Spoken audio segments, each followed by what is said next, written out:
So any traveling wave packet actually has a number of component waves to it, where all the sum of all these component waves gives you the actual wave amplitude for the particle. The idea of the component wave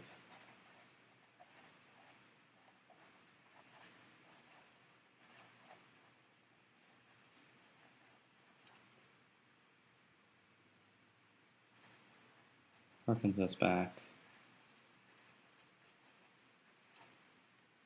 to the double slit experiment.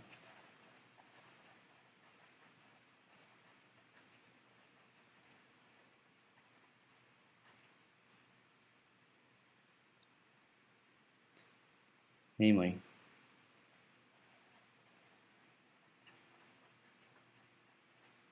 a particle with finite x, or finite delta x, excuse me,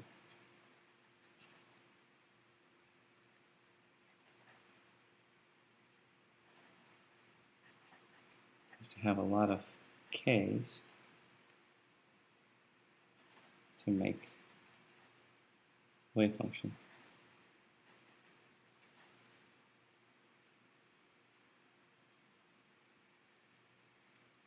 This means if we take a particle in a box,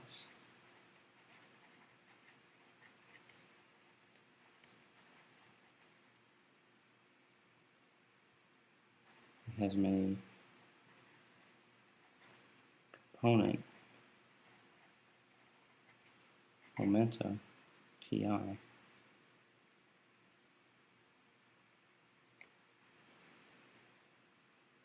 The particle in the box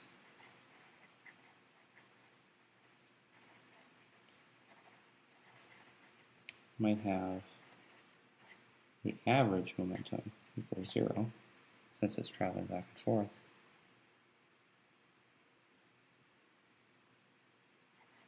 But since delta p,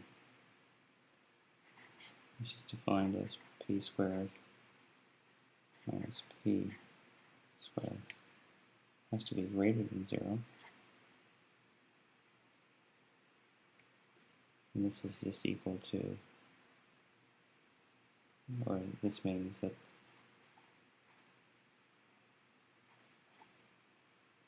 the average of p squared is greater than 0.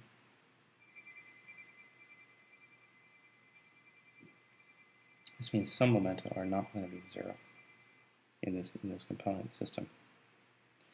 So if I were to graph what are all the possible momenta,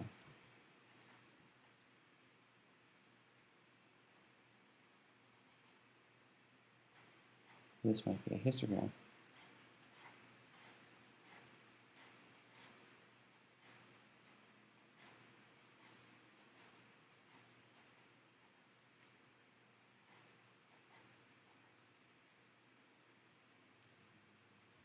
And this aspect of the histogram represents delta p, and the average of p is indeed 0, but on a trial-by-trial basis, if I was to ask what is the momentum of a particle, I would measure one of these particular component waves, and I might get some particular value that's not 0, out here or out here.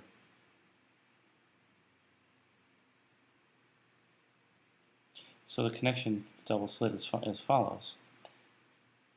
The quantum description of particles gets us quickly to the vocabulary of measurements of large ensembles and or the spread in possible measurements for a single particle outcome.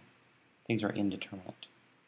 So if I were to make a single measurement, I might see any one of a spread of possible values. If I were to make a multiple number of measurements for a bunch of identical systems, I would get a typical average value, but with some RMS, or uncertainty, around that average value. And we will see this happen over and over again.